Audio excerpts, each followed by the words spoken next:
This conference will now be recorded.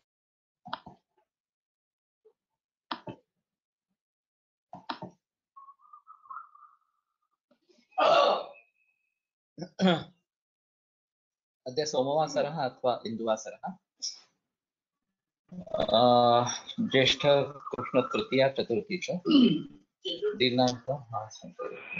दिनांक 8 जून 2020 चरक सूत्र अध्याय 24 शंखं चक्रं गदां ददमृतघटं चारुदोर्भिश्चतुर्भिः सूक्ष्मस्वच्छातिरुद्यांशकपरिविलसन् मौलिनं भोजनेत्रम् आलाम्भोदोज्ज्वलाङ्गं कटितटविलसच्चारुपीताम्बराढ्यं वन्दे धन्वन्तरिं निखिलगतवनप्रौढदावादिनीलम् प्रौढदावाग्निनीलम् ब्रह्मणो हि समारब्धामात्रेयाद्येषु पूजिताम् अस्मदाचार्यपर्यन्तां वन्दे गुरुपरम्पराम् आयुर्वेदरतं वन्दे माधवाख्यं महागुरुम् आयुर्वेदामृतं सर्वं शिष्येभ्यो यः प्रदत्तवान् द्रष्टा ज्ञानी दृष्टकर्मा कृतकर्मा तथैव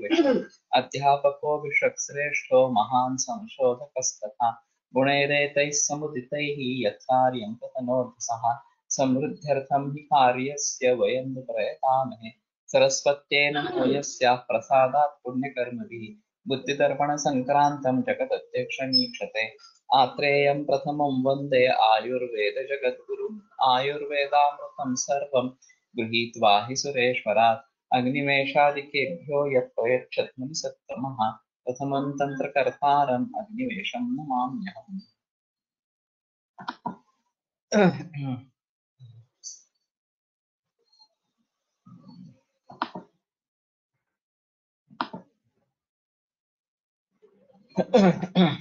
सूत्र 25 यदा तु रक्तवाहिनी रससंज्ञा वहानि च पृथक् पृथक् समस्तावा श्रोतांस कुपितामलाः मलिनाहारशैलस्य रजो मोहावृतात्मनः प्रतिहत्यावतिष्ठन्ते जायन्ते व्याधयस्तदा मदमूर्छाय संन्यासास्तेषां विद्यात् विचक्षणः यथोत्तरं बलाधिक्यं हेतुलिङ्गोपशान्तिः।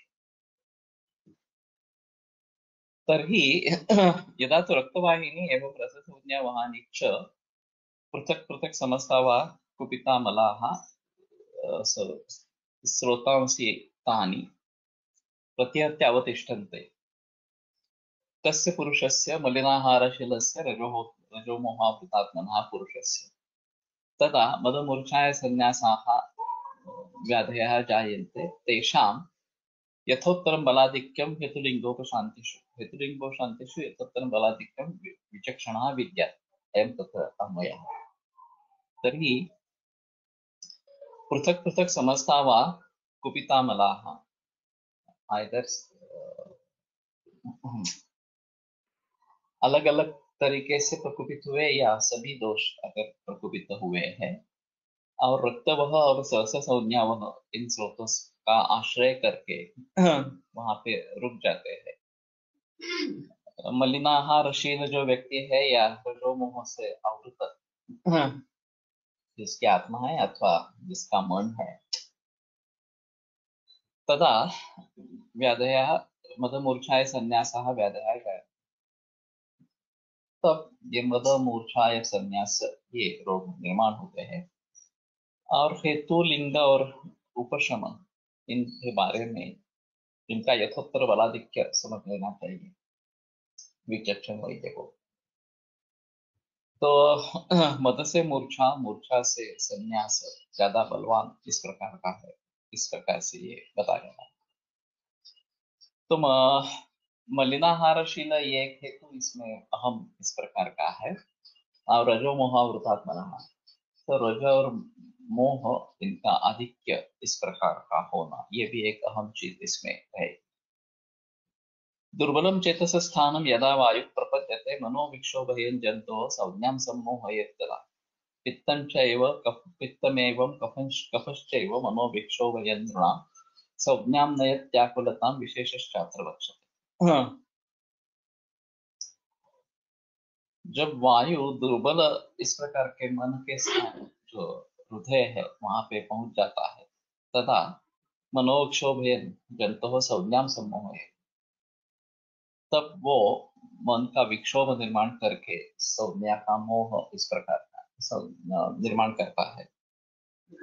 और इसी तरीके से पित्त और कफ भी मन का क्षोभ करके संज्ञा के बारे में आकुलता निर्माण करता है। और विशेष चात्र लक्ष्यते, तो उसमें जो विशेष है वो हम आगे इस प्रकार से बताएंगे। तो ये चरक की खास रीति है कि पृथक पृथक समझता हुआ इस प्रकार से बताया गया है। तो अलग अलग दोष, पहले बात फिर पित्त फिर कफ, ये हृदय के स्थान पे पहुंच जाते हैं। और वो अगर दुर्बल है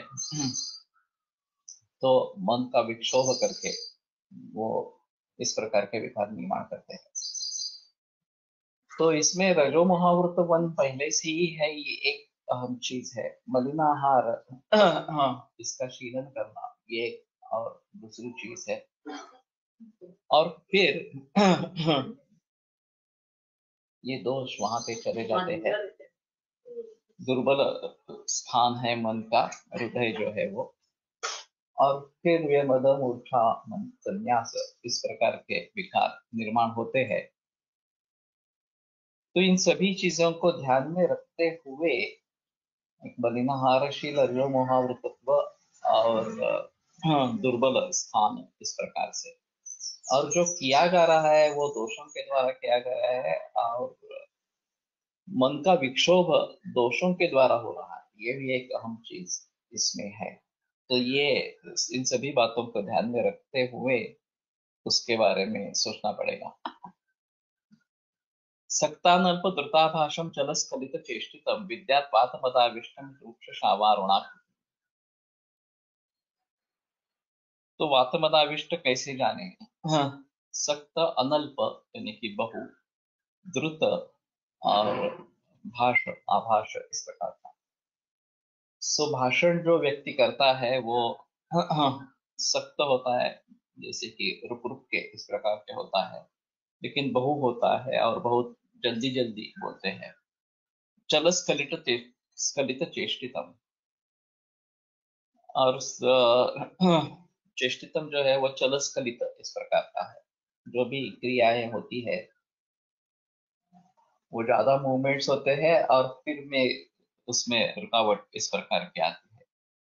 और वृक्ष शाव अरुणाकृति, जो आकृति है वो वृक्ष शाव इस प्रकार की हो जाती है। तो ये वातमदाविष्ट इस प्रकार को समझ लेना, इस प्रकार से समझ लेना। तो एक्चुअली इस प्रकार के मरीज को वातमदाविष्ट है इस प्रकार से निदान करके कुछ उसके बारे में चिकित्सा की गई है, ऐसा ज्यादा तो देखा नहीं है मैंने, किसी से सुना भी नहीं है इस प्रकार का कि वातमद इस प्रकार का निदान किया। मदात्य में ये शायद कंडीशन आ सकती है, और वातज मदात्य इस प्रकार से बारे में उसके बारे में सोच सकते हैं। लेकिन ये मद दूसरे भी चीजों से हो सकता है, और वैसे मदात्य का निदान अलग से दिया है, तो इसके बारे में थोड़ा अलग से सोचना पड़ेगा। सक्रोध परुषा भाषम संप्रहार कलिप्रियम विद्यात् पित्तमदाविष्टम रक्तपीता सिताकृति। सक्रोध और परुष इस प्रकार का भाषण करना, संप्रहार कलिप्रियम और मारने के लिए उद्यत होना, या कली यानी कि वितंडा या झगड़ा करना, तो झगड़ा करने में रुचि रखना इस प्रकार से, तो ये एक अहम चीज हो जाती है। ऐसी अगर स्थिति है तो विद्यात् पित्तमताविष्टम रक्तपीता स्ताकृति, रक्तपीत असित इस प्रकार की उसकी आकृति, उसकी जो छाया जिसको बोलेंगे शायद, वर्णमाकरावती छाया भा प्रकृष्टा प्रकाशते, ये प्रभाव और छाया इनका वर्णन इंद्रिय स्थान में आया है एक्चुअली। हाँ। और ये छाया वर्ण पर आक्रमण करती है, तो ये इस प्रकार से वृक्ष शाव अरुण इस प्रकार की आकृति हो, रक्त पीत असित इस प्रकार की आकृति हो, तो इनको देख के थोड़ा सा ऐसा है कि ये थोड़ा उन्माद की तरफ जा रहा है। और पित्त का मद ये हो सकता है। और सक्रोध पुरुषाभास, जब गुस्सा आता है तो ये काफी दिखाई देता है। और संप्रहार कलिप्रियम, अगर वो बेकाबू हो जाता है और कोई उसका नियंत्रण नहीं कर पाता तो ये सीधा मार भी सकता है, ऐसा है। तो इन सभी के बारे में थोड़ा सोचना पड़ेगा और उसके हिसाब से पथ्यापथ्य वगैरह के बारे में सोचना पड़ेगा। अभी उन्माद निदान और उन्माद चिकित्सा में भी इसके बारे में जिक्र थोड़ा सा होगा। और पित्त का अगर संबंध उन्माद में है तो इसी प्रकार के लक्षण दिखेंगे। होता है ऐसे कि हमारे पास मरीज शुरू में आते ही नहीं, उन्माद के जो मरीज है वो प्रायः एलोपैथी में साइकोटिक ड्रग्स में चले जाते हैं। और बहुत बरसों के बाद उसका कुछ नतीजा नहीं निकल रहा हो या फिर एडिक्ट हो गया हो, उसके साइड इफेक्ट्स बहुत सारे हो गए हो कि दिन भर ड्राउजी रहता है, भार उल्टी होती रहती है, और कुछ काम का नहीं रहता वो आदमी। तो उस अवस्था में हमारे पास मरीज ज्यादातर आते हैं। शुरू की अवस्था में अगर हमें एक मौका मिलेगा इन प्रकार के मरीजों को ट्रीट करने का तो ज्यादा बेहतर इस प्रकार से होगा।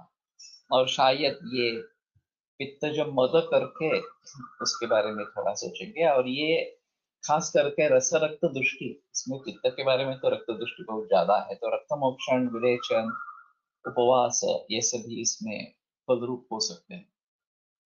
स्वल्प असंबद्ध वचनम तंद्रालस्य समन्वितम विद्यात्मकमदाविष्टम पांडुम प्रध्यान तत्पर। सो कफ मदाविष्ट जो है वो थोड़ा ही बोलता है और असंबद्ध वचन इस प्रकार का रहता है। तंद्रालस्य समन्वित, और तंद्रा और आलस्य ये इसके साथ में होता है। तो पांडु और पर ध्यान तत्पर, ऐसे ही कहीं पे ध्यान लगा के बैठना, कहीं पे ध्यान न हो। और पांडु इस प्रकार का है तो वात कफा कफ मदाविष्ट इस प्रकार को उसको समझ लेना है।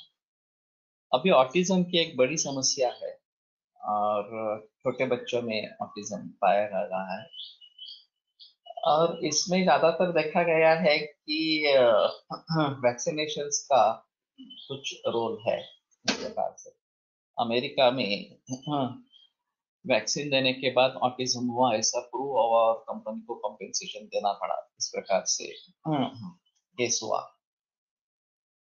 और उसके बाद में अमेरिका में अभी दो पक्ष है, वैक्सीनेशन के विरोध में भी है और वैक्सीनेशन के समर्थन करने वाले भी पक्ष है।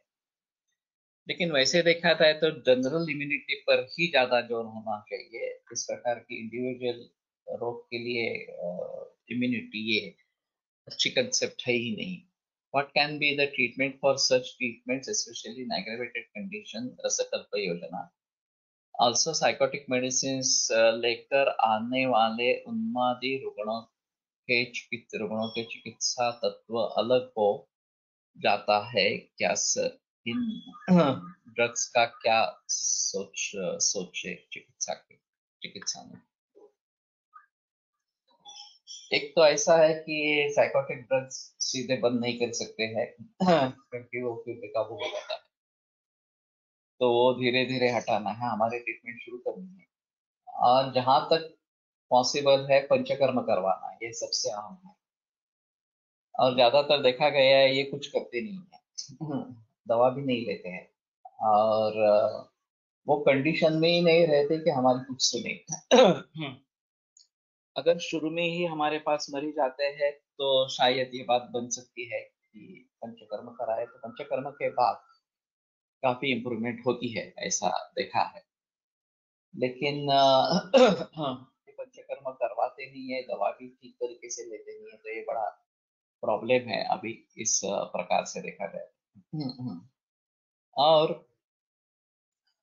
एग्रेवेटेड कंडीशंस में उसको काबू में रखना ये भी मुश्किल हो पाता है। मैंने ऐसे मरीज अमेरिका में खास करके देखे हैं कि जब तक वो छोटे बच्चे हैं तब तक उनके ऊपर काबू पा सकते हैं। एक बार वो बड़े हो गए 18-19 बरस के बाद उनके ऊपर काबू पाना बिल्कुल मुश्किल हो जाता है, और वो पेरेंट्स के लिए जीना भी हराम कर देते हैं।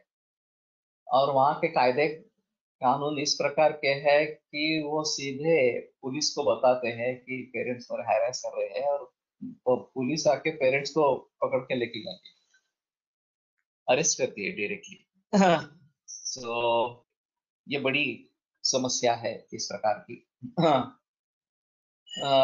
बहुत सारे लोगों में मैंने जो संबंध पाया है वो अभिदैविक चीजों से संबंध पाया है। स्मशान भूमि शहर या गांव के बाहर रहती थी पहले। हाँ, अभी शहर विस्तार होते गए और स्मशान भूमि शहर के बिल्कुल बीच में आ गई इस प्रकार के। और यहाँ श्मशानानि दिवापिनम इस प्रकार का बताया गया है कि दिन में भी नहीं जाना है वहां, रात को जाने का तो सवाल ही नहीं है, संध्या काल में खास करके नहीं जाना है। तो कई मरीजों में इस प्रकार का इतिहास पाया जाता है कि एक दिन तक, पर्टिकुलर दिन तक वो ठीक था, उस दिन क्या हुआ मालूम नहीं, लेकिन उस रात से ये शुरू हो गया। तो मैंने पूछा कि आप स्मशान के इर्द गिर्द भी कहीं पे गए थे क्या शाम को? तो वो बहुत सारे लोगों में पॉजिटिव आता है कि हाँ हम गए थे इस प्रकार से। तो ये एक ग्रहबाधा के तौर से उसको देखना है और फिर उसकी चिकित्सा करनी है। उसमें भी ऐसा है, सिर्फ हिंसार्थी जो है वो असाध्य है, बाकी जो है काम्य और रति इस प्रकार के जो है वो साध्य है वास्तव में आयुर्वेद के हिसाब से। लेकिन उसका ज्ञान होना जरूरी है, उसके लिए हमारा सामर्थ्य होना जरूरी है। ये भी अजीब चीज है कि हमारा सामर्थ्य नहीं है तो वो हमें भी तकलीफ दे सकता है। Sir, for immunization to child is necessary or any other things you can think? मैं तो कभी से इसके विपक्ष में हूँ कि करना ही नहीं है, इम्यूनाइजेशन करना ही नहीं है वास्तव में। अभी भारत में कानून से तीन इम्यूनाइजेशन कंपलसरी है, मैंडेटरी है। वो मैंने बहुत बार कोशिश करके भी वो ढूंढने की कोशिश की, लेकिन कोई बताने के लिए accreditation तो बताने के लिए तैयार नहीं रहता, और वेबसाइट से ढूंढ नहीं पाया मैं एक्चुअली। तो आप भी देखो, जरा कोशिश करो और कौन से मैंडेटरी है वो एक बार ढूंढ लो। उसको चैलेंज करना एक अहम चीज होगी। अमेरिका में मैंडेटरी नहीं है, लेकिन ऐसा हो सकता है कि स्कूल एडमिशन कराते वक्त वो पूछ लेते हैं, और अगर इम्यूनाइजेशन नहीं है तो दिक्कत आ सकती है। लेकिन वो कोर्ट में जाके कर सकते हैं एडमिशन, ऐसा है। और बिल गेट्स ने भी अपने बच्चों को दिया नहीं है इम्यूनाइजेशन। जो खुद इतना बड़ा प्रमोटर है इम्यूनाइजेशन का, लेकिन अपने बच्चों को खुद को उसने दिया नहीं है। तो मैं नहीं मानता कि इम्यूनाइजेशन देना है, जनरल इम्यूनिटी को ही बढ़ाना है, यही सबसे अहम चीज है। और कोरोना जैसे वायरस के लिए तो अभी यही सिचुएशन रहेगी। उसमें ऐसा है, इसकी शुरुआत नन्हे मुन्ने बालक से ही होती है। सबसे ज्यादा इम्यूनिटी स्तन्य से प्राप्त होती है, ब्रेस्ट मिल्क से प्राप्त होती है। और उसके लिए माँ को अपने खाने पीने के बारे में निर्बंध रखने चाहिए। वैसे वे परंपरा में रहे हैं, लेकिन अभी परंपराएं बिल गेट्स ने काय कारण सांगितले होते? I don't know. ये सिर्फ मैंने पढ़ा है, उसके बारे में भी थोड़ा सत्यासत्यता उसकी देखनी चाहिए। सुश्रुत को दिया क्या नहीं दिया है, सुश्रुत और श्रुति को नहीं दिया है हमने इंडियन, जो सिर्फ डिस्चार्ज लेते वक्त अस्पताल में जो दिया गया वही है, बाकी नहीं दिया है। तो ये बहुत पुरानी समय की बात हो गई। क्योंकि ये अभी 28-29 बरस उसके लिए हो गए। लेकिन उस जमाने में इतना जिक्र नहीं था करना है इम्यूनाइजेशन इस प्रकार से। अभी ये पीडियाट्रिशियंस बोल रहे हैं, कल ही का वृत्तपत्र में था कि इम्यूनाइजेशन प्रोग्राम में गड़बड़ी हो रही है ये कोरोना वायरस के जरिए, और सभी पेडियाट्रिशियन चिंतित है वगैरह इस प्रकार। मैंने तो सोचा कि ये अच्छी बात है कि उसको हम ठुकरा दे। सुवर्ण सिद्ध जल, सुवर्ण सिद्ध दूध ये देते रहे। और शुरू में जो स्वर्ण प्राशन जो है पुष्य नक्षत्र के ऊपर वो भी कर सकते हैं, लेकिन हमारे यहाँ जो एक है BCG, OPV and hepatitis B are compulsory in India. Hepatitis B भी अजीब है। मैंने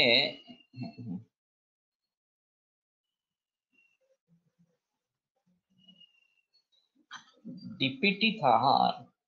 OPV क्या है? दोनों का अलग अलग है, हाँ। ओरल पोलियो वैक्सीन और हेपेटाइटिस बी एंड DPT होगा मेरे ख्याल में। हाँ, हेपेटाइटिस बी का बाद में आया है, और शायद ये कंपलसरी नहीं होगा। तो एक बार ऑथेंटिक सोर्स बताइए कौन सा है वो, और उसको चैलेंज कैसे करेंगे ये एक अहम चीज होगी। फिर ये बड़ी लड़ाई होगी, और डॉक्टर तो हमारे खिलाफ होंगे ही, फार्मास्यूटिकल कंपनियां खिलाफ होगी, और पालक भी खिलाफ होंगे हमारे। वो भी कहेंगे कि अगर आप इस प्रकार से करते हैं तो ये डिसीजेस फिर से बढ़ जाएंगे वगैरह वगैरह इस प्रकार से। तो सोच समझ कर उसके बारे में थोड़ा DPT, BCG and OPV, okay, MMR, DPT triple.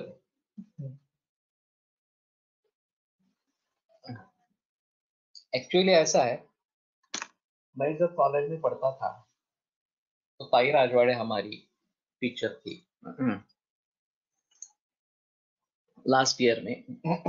और वो कॉमर्स पढ़ाती थी।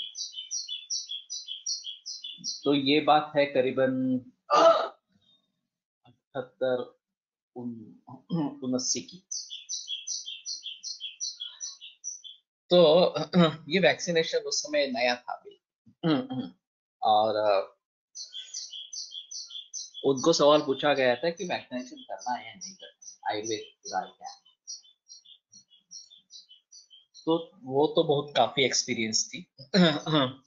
और वो रिटायर होने वाली थी, एज उस समय 60 के लगभग होगी।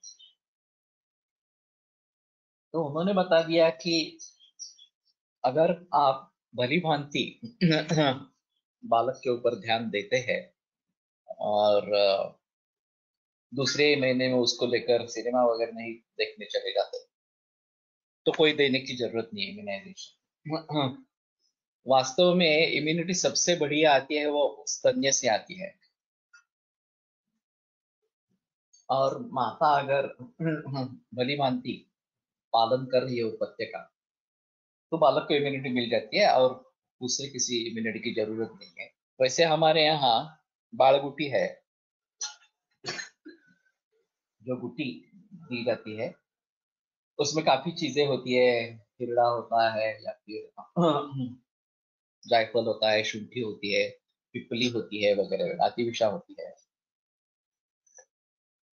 तो इसका भली भांति इस्तेमाल करेंगे तो भी काफी है, और उसके साथ में सोना देने का भी प्रघात है। तो सुवर्ण घिस कर अगर देते हैं तो उससे इम्यूनिटी बिल्कुल बढ़ जाती है। तो हमने सभी बच्चों में ये किया है एक्चुअली। तो ये करते रहेंगे, पानी सोना डाल के उबाल के दे देंगे, दूध सोना डाल के उबाल के दे देंगे, तो और कुछ इम्यूनिटी के लिए देने की जरूरत है ही नहीं वास्तव में। और जैसे हमारे यहाँ ज्वर के बारे में जिक्र है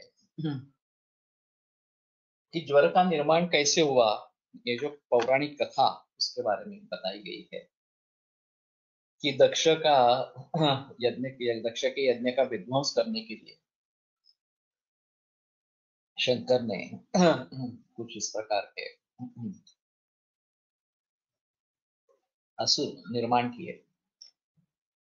और फिर उन्होंने यज्ञ का विध्वंस तो कर दिया। और फिर बोले कि अब हमें क्या काम है। तो बोले कि तुम पृथ्वीलोक में जाओ और रोगों के रूप में तुम बर्ताव करो। तो ज्वर अतिसार वगैरह इस प्रकार के रोग उससे उत्पन्न हुए हैं, ऐसी पौराणिक कथा है। इस कथा को लेकर हंसी मजाक उड़ाया जाता है क्योंकि आयुर्वेद ग्रंथों में ये कथा लिखी गई है। हाँ। और आयुर्वेद किस तरीके से अशास्त्रीय है ये बताने के लिए इन कथाओं का उपहास पूर्वक निर्देश किया जाता है। ऐसा जब हम मानते हैं कि आप तो अप्तोपदेश ये प्रमाण है हमारे लिए, और ये अप्तोपदेश है, ये ग्रंथों में ही लिखा है, तो ये झूठ बात कैसी हो सकती है? ये एक अहम चीज रहेगी। और मान भी लेते हैं कि इसमें सच्चाई कितनी है नहीं है इसके बारे में सोचना है इस प्रकार से। लेकिन जब हम इनोकुलेशंस लेते हैं, वैक्सीनेशन लेते हैं, तो क्या करते हैं एक्चुअली? तो जिनकी स्ट्रेंथ कम है, बल कम है, इस प्रकार के जंतुओं को हम भीतर ले लेते हैं और फिर हमारी इम्यून सिस्टम उससे झगड़ती है और एंटीबॉडीज निर्माण करती है। और वो एंटीबॉडीज उनका नाश कर देती है। और इस प्रकार से वो अगर कैपेबल हो जाती है, तो अगर सच ही में इन्फेक्शन हुआ उस प्रकार का, तो हमारी एंटीबॉडीज काम करती है, ऐसी थेरी है इसमें।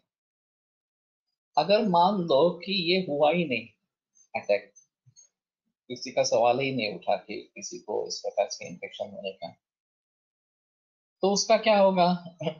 ये जो एंटीबॉडीज निर्माण हुई है, ये आर्टिफिशियली क्रिएटेड है। सच में इन्फेक्शन हुआ नहीं था, शरीर के इम्यून सिस्टम को इस प्रकार के सचेत किया गया और खास विशिष्ट रोग के लिए, जनरल इम्यूनिटी के कंसेप्ट। तो ये एंटीबॉडीज हमारे ही सेल्स पर अटैक करना शुरू करती है, जिसको ऑटो इम्यून डिसऑर्डर्स कहते हैं।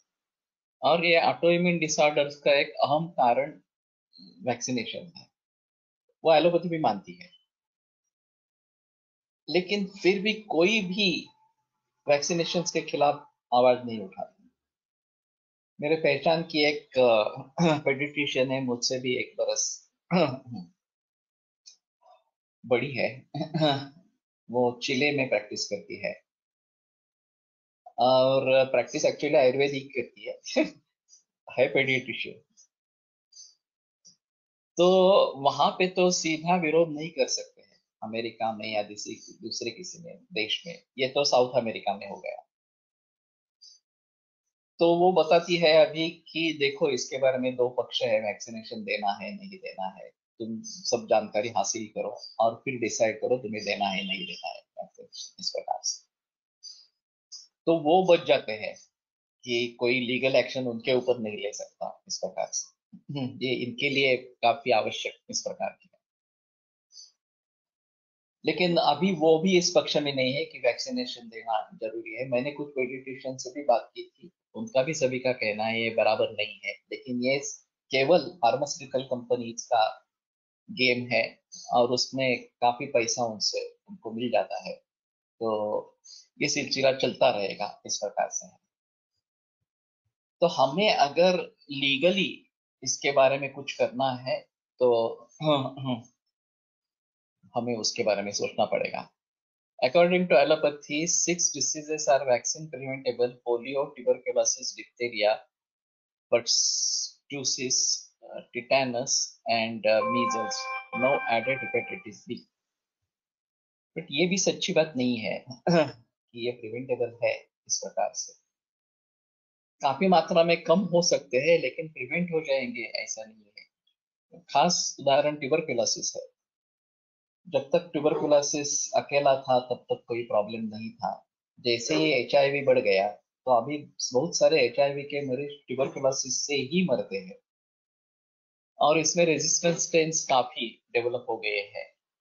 पोलियो के बारे में भी मैंने ऐसा सुना है कि अफ्रीका में जहाँ पोलियो का वैक्सीनेशन नहीं दिया जाता वहाँ पोलियो का इंसिडेंस कम है। हम अमेरिका में पोलियो का इंसिडेंस ज्यादा है जहाँ की वैक्सीनेशन होता है, और उसका रीजन बताते हैं कि उनकी इम्यूनिटी बहुत ही कम होती है। तो पोलियो वैक्सीन देने से हम इन्फेक्शन क्रिएट करते हैं और वो भी नहीं सहन कर पाते हैं, इसलिए वहां पे रेट ज्यादा है पोलियो।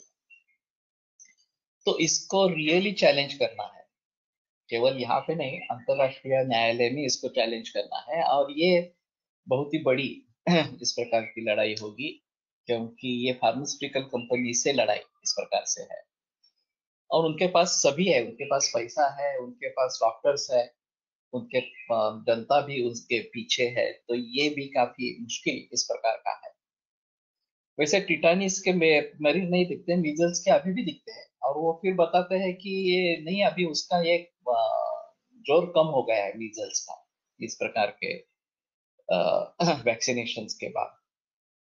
तो ये कहाँ तक सच है ये भी एक बार देखनी चाहिए, कि जो दावे किए जाते हैं कि इनके ऊपर काबू पा गया है वो वास्तव में नहीं है। फिलहाल कुछ कुछ वर्षों से पहले धनंजय कुलकर्णी को कॉलरा हुआ था, जो हमारा एक वैद्य है, अच्छा वैद्य है, और उसका डायग्नोसिस दीनानाथ मंगेशकर में किया गया था कि उसको कॉलरा ही है और कॉलरा की ट्रीटमेंट देंगे। कहाँ कॉलरा चला गया ऐसे बता रहे थे, वापिस कैसे आया? और ये तो सचमुच उदाहरण है, खुद हमारे एक वैद्य का ही उदाहरण है इस प्रकार से। तो इसके बारे में थोड़ा देखना पड़ेगा। Nowadays, Pentavac is new combination of diphtheria, tetanus, pertussis, whooping cough, poliomyelitis, polio, and serious diseases caused by Haemophilus influenzae type B, often just called as HIV infections. Okay. लेकिन जनरल इम्यूनिटी के बारे में कुछ भी नहीं कहना, जो कि खाने पीने पे या फिर लाइफस्टाइल से जुड़ी हुई है, और सिर्फ एक एक रोग के लिए इम्यूनिटी के लिए वैक्सीन ढूंढना, ये गलत ही तरीका है, ये सोच ही गलत है। तो उस सोच को ही हमें चैलेंज करना है कि अगर हमें बीमारियों से बचना है तो दिनचर्या सुधारो, घर का खाना खाओ, ऑर्गेनिक या नैसर्गिक खाना खाओ, देसी गाय का दूध ले लो, ये अहम चीजें हैं। और व्यायाम करो, योगाभ्यास करो, ये अहम चीज है। हम वैद्यों को तो ये करना चाहिए, बाकी समाज का छोड़ दो। हम वैद्यों को खुद अगर ये हम नहीं करेंगे तो हम लोगों को कैसे अवगत कराएंगे इसके बारे में? तो सबसे अहम चीज है कि हम खुद करें और फिर लोगों के लिए इसके बारे में जिक्र करें। It is compulsory and free by government. Free होना ठीक है, लेकिन कंपल्सरी होना जरूरी नहीं है। मेरे स्वास्थ्य पर मेरा अधिकार होना चाहिए। अभी ये बताते हैं कि एक भी आदमी इस प्रकार का पोलियो का रह जाता है, एक भी बच्चा इसको पोलियो हो जाता है वैक्सीनेशन न देने की वजह से, तो वो पूरे समाज का पोलियो में, वो पूरे समाज को पोलियो ग्रस्त कर सकता है इस प्रकार, जैसे कोरोना का अभी चल रहा है। तो उसमें भी मेरा सुझाव था कि तुम इम्यूनिटी टेस्ट करो, हाँ, उसमें एंटीबॉडीज निर्माण हुई है या नहीं हुई है इसकी जांच करो, कोरोना की जांच करने के बजाय। और वास्तव में कोरोना की जांच उन्हीं पेशेंट्स में की जाती है जिनमें सिम्टम्स है, जिनमें सिम्टम्स नहीं है उनको तो कोई देखने के लिए जा नहीं रहा, और 80% केसेस सिम्टम फ्री है। तो हमें पता ही नहीं चलेगा कि कोई हमारे संपर्क में आएगा, उसको कोरोना वायरस पॉजिटिव होगा, हमें पता भी नहीं चलेगा इस प्रकार से। तो ये कोई मतलब ही नहीं है इस प्रकार से करने का। At the time of discharge after delivery they give BCG and OPV. So ये तो चीज है, और अभी घर में डिलीवरीज होती नहीं है। डिलीवरी जो है वो तो अभी कंपलसरी अस्पताल में ही करना है, ऐसा गवर्नमेंट का भी है। जैसे कि ये public health,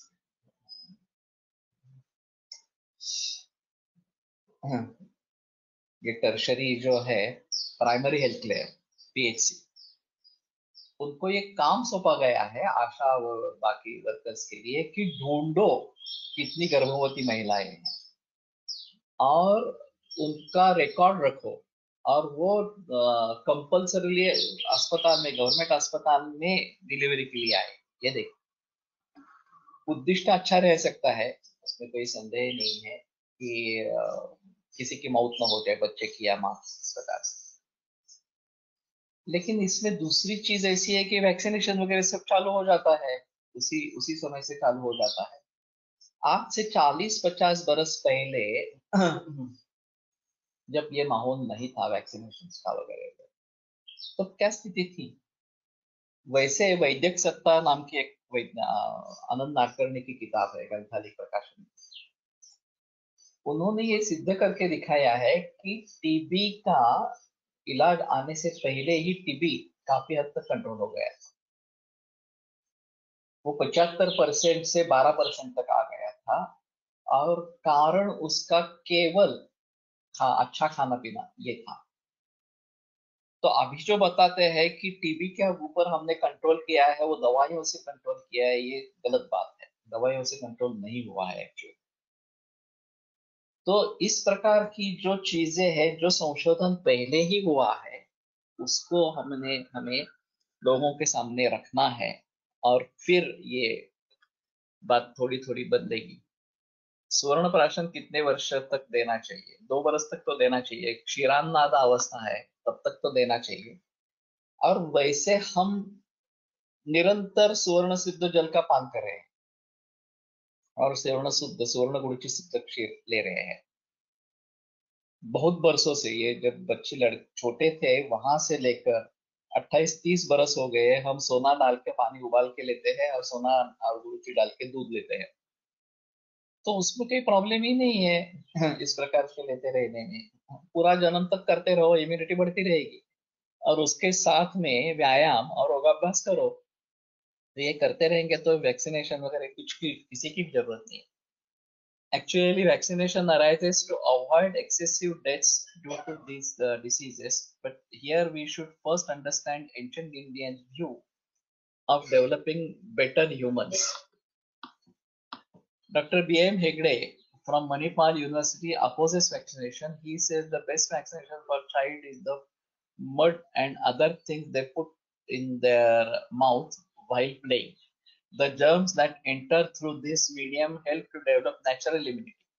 Nowadays, parents keep children very clean and do not allow them to play in mud, sand due to too much hygiene concept.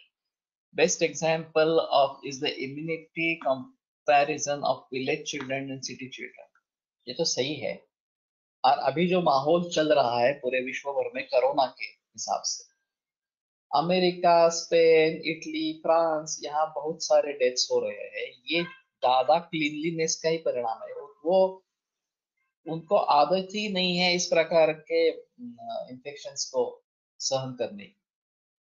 और भारत जैसे देशों में जहाँ गंदगी बहुत जगह फैली है इस प्रकार से, और उसी में लोग जीते हैं, ये जो झोपड़ी वगैरह इस प्रकार का धारावी का जो है माहौल इस प्रकार से,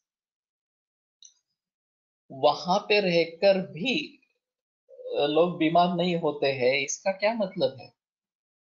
इसका मतलब यही है कि हमारी इम्यूनिटी स्ट्रांग है, इसलिए भारत में रेट कम है, डेथ का भी रेट कम है, और रोगग्रस्त होने का रेट भी कम है।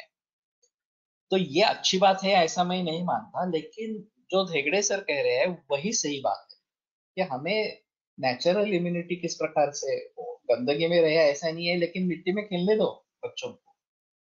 ऐसा नहीं होना है कि अरे इस प्रकार से हो जाएगा तो इन्फेक्शन हो जाएगा वगैरह। Smallpox is the example they always give in support of vaccination. अभी मालूम नहीं है कि अभी उसके मरीज नहीं दिखाई दे रहे हैं, लेकिन ये ऐसा भी नहीं है, आगे चलकर दिखाएंगे। जैसे कॉलरा का वापस आ गया, और पोलियो का भी जिक्र चल रहा है इस प्रकार से। तो ये आगे हो सकता है, ऐसी तो कंडीशन है नहीं कि ये फिर से वापस आएगा ही नहीं, ऐसा नहीं बता सकते हैं। स्वर्ण प्राशन की फलश्रुति में 1 महीना, 6 महीने और 1 बरस ऐसा काश्यप संहिता में दिया है, और उस दिन के हिसाब से अलग अलग फल दिया है। तो पुनः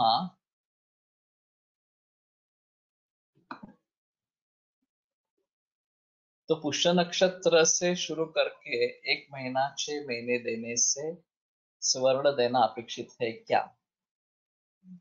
ऐसे रोज स्वर्ण देना अपेक्षित है क्या? घीस की जो सोना देना है उसके बारे में थोड़ा सोचेंगे, ये 1 बरस या 2 बरस तक लेंगे। बाकी सोना उबाल के लेना है उसमें तो कोई क्षति नहीं है वो सबसे आसान तरीका है।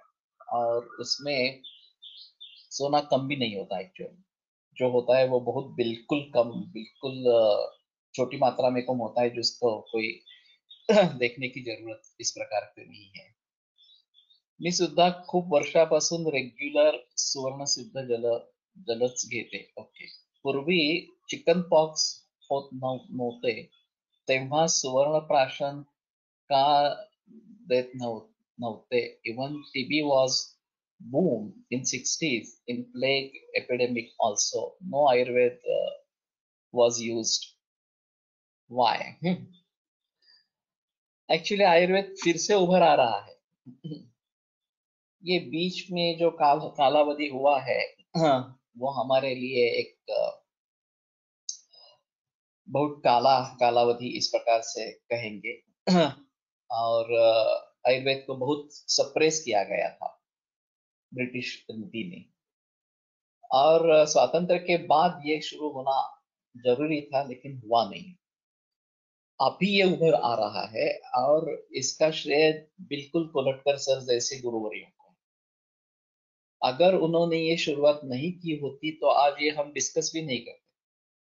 सब अपने अपने तरीके से एलोपैथी देते रहते, कोई आयुर्वेद के बारे में सोचता भी नहीं। ये जो परिवर्तन आया है, बहुत सारे लोग आयुर्वेद करने लगे हैं, इसका कारण किसी ने तो इसके बारे में अलग से सोचा और वो प्रैक्टिकली किया, सिर्फ सोचा नहीं, उसको प्रैक्टिस में लाया, और इसीलिए आज इस प्रकार की चर्चा हम करते हैं। तो मुद्दा यह है कि इसी प्रकार से अगर जो ताई राजवाड़े ने मुद्दा उठाया था कि 2 बरस के 2 महीने के बच्चे को लेकर सिनेमा गृह में चले जाते हैं, तो क्या रहेगी इम्यूनिटी उस माता की और उस बच्चे की? तो माता को अगर निर्बंध करने हैं और उसको भली भांति ध्यान देना है उसकी सेहत की और उसके बच्चे की सेहत की और ये नहीं कर रहे तो हमारा जो बेस है वही हिल जाता है। जब बचपन से ये इम्यूनिटी की कंसेप्ट इस प्रकार से नहीं है, कुछ भी खाओ पियो और गोलियां लेते रहो, वैक्सीनेशन लेते रहो, ये कहाँ का जमाना है? ये अलग ही सोच है इस प्रकार से। नहीं तो ये जंक फूड फास्ट फूड वगैरह का इतना प्रसार होता ही नहीं। आज अमेरिका वगैरह सभी देशों में ये सब जंक फूड फास्ट फूड का बड़ा प्रचलन है, भारत में भी हो गया है।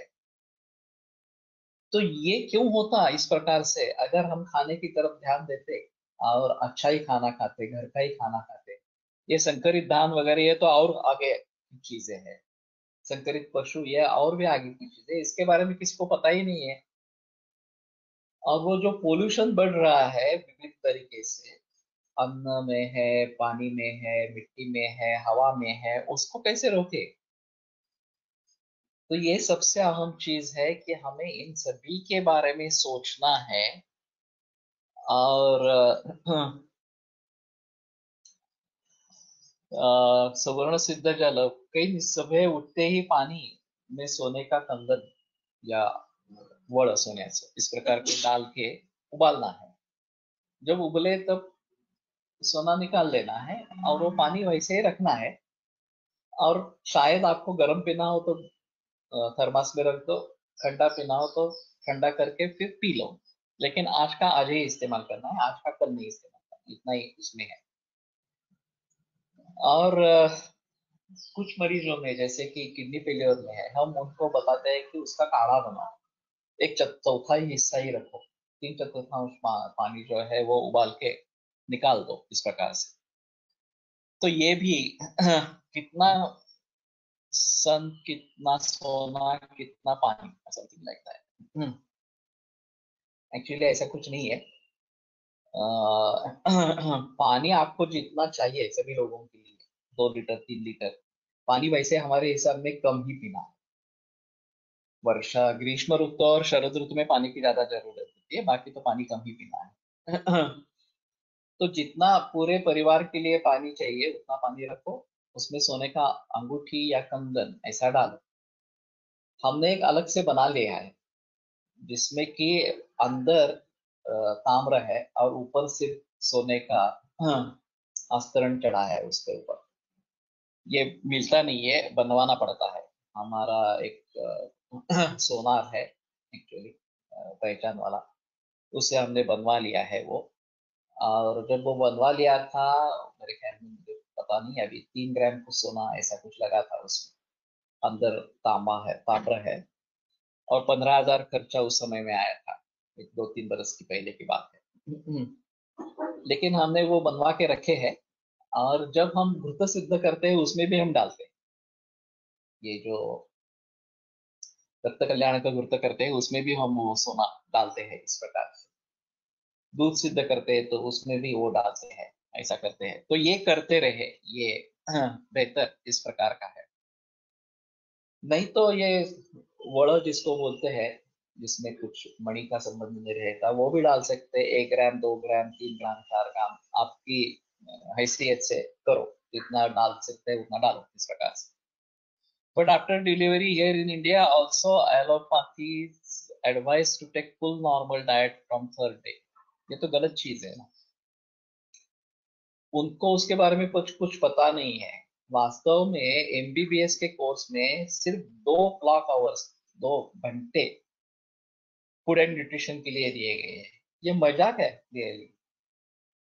जो आदमी वैद्य करने जाने वाला है, प्रैक्टिस, मेडिकल प्रैक्टिस करने वाला है, उसका ज्ञान सिर्फ 2 क्लॉक आवर्स इतना है। ये बड़ी मूर्खता है। और ये 1935 में जब फार्मेसी के रिप्रेजेंटेटिव्स अमेरिका के एमबीबीएस करिकुलम में ले लिए गए, उनकी कमिटी पे ले लिए गए, वहां से टर्न हुआ है। वो सभी सिर्फ फार्मेसी ओरिएंटेड रिसर्च इस प्रकार का हो गया है। सुवर्ण उगळ झाल्यावर पाण्यात, उकळून झाल्यावर का काय, पाण्यातच ठेवले तर चालते का? येस, चालते, there is no doubt, you can keep it.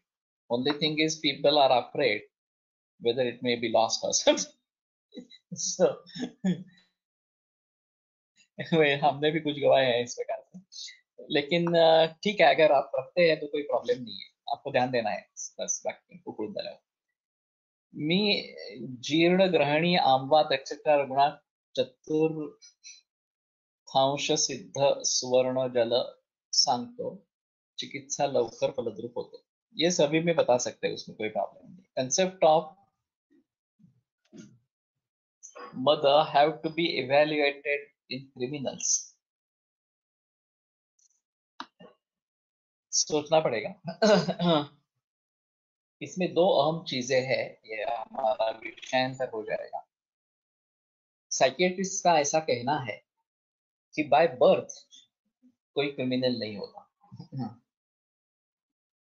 और 5वें बरस तक का बालक अपराध नहीं कर सकता, ऐसा नियम है। अगर वो बंदूक लेके शूट भी करता है तो उसको बंदूक भी मालूम नहीं, शूट करना मालूम नहीं, लोगों की मौत के बारे में मालूम नहीं, वगैरह वगैरह, वो निराकस है इस प्रकार से। लेकिन परिस्थिति उसको मजबूर बनाती है और गुनहगार बनाती है, ऐसा कहना है साइकियाट्रिस्ट। दूसरी तरफ ये भी है कि परंपरा से, वंश परंपरा से गुण या दोष आ जाते हैं। इसलिए खास करके कुत्तों में ये फैमिलियल हिस्ट्री देखी जाती है 8-8, 10-10 पीढ़ियों की, कि ये अगर एल्सेशियन है तो एल्सेशियन ही है क्या, दूसरा कहीं ब्रीड हो गया, हो नहीं गया, इस प्रकार से। घोड़ों में या अश्वों में भी ये देखा जाता है कि उनकी फैमिलियल हिस्ट्री क्या है। और ये क्यों करते हैं? क्योंकि परंपरागत, वंश परंपरागत गुण उसमें समा जाते हैं। तो ये दोनों अलग अलग हैं। एक परिस्थिति से बदल होता है, और वंश परंपरा से चीजें चलती आते आती रहती है। तो इसके बारे में, एक परिस्थिति के बारे में हम सोच सकते हैं थोड़ा सा, कि परिस्थिति किस प्रकार की है।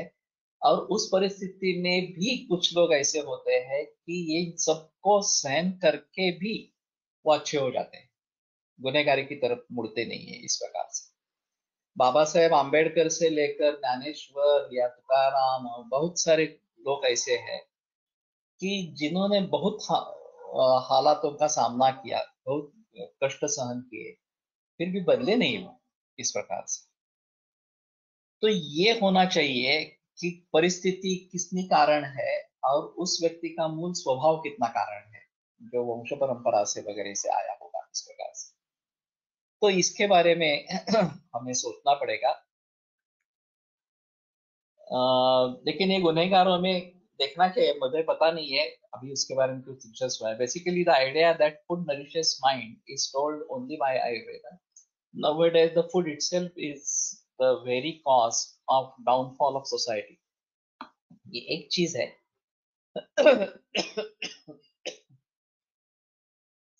वैसे गीता से भी आया है, सात्विक आहार सात्विक प्रिया एक्सेट्रा।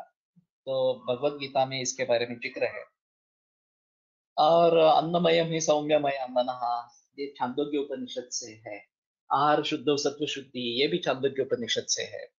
तो केवल आयुर्वेद में है ऐसा नहीं है, लेकिन हमने संस्कृत के बारे में बहुत ही दुर्लक्ष्य किया। संस्कृत एक ज्ञान का माध्यम है, इसको हमें सामने रखना है और उस दृष्टि से संस्कृत का अध्ययन करना है। बहुत सारे शास्त्र, बहुत सारा विज्ञान संस्कृत में है। जैसे कि हम आयुर्वेद पढ़ रहे हैं, ये मूल संस्कृत नहीं है, वही पढ़ेंगे तो ही ज्यादा बेहतर इस प्रकार का होगा। Unfortunately, major sources of funding to FDA is from pharma companies. One American physician, Dr. Ray D. Stand, has very elaborately discussed in this Death by Prescription, in his book Death by Prescription, Dr. Ray। किताब देखनी चाहिए, Amazon पे है क्या। Even in Ayurvedic hospitals, they give allopathic medicine to mothers and infants, vitamin D3 and calcium syrup। It motivates students to practice Ayurveda, as they don't get practice in their own Ayurvedic clinic। ये तो सिलसिला चल रहा है बहुत सारे वर्षों से, इसीलिए तो कॉमन कंसल्टिंग के प्रयास है कि हम मूल ग्रंथों का अध्ययन करें, हम प्रैक्टिकल दे, हमारे क्लिनिक में दे, वहां भी नहीं हो रहा है तो, और फिर ये बातें बदलेगी। तो मेरा तो सुझाव है कि जो समाज में प्रैक्टिस करने वाले बहुत आयुर्वेद के सभी विश्व भर में है, पूर्ण सभी देश भर में है, तो उनको अगर आयुर्वेदिक हॉस्पिटल से जोड़ा जाए तो स्थिति थोड़ी बदल सकती है।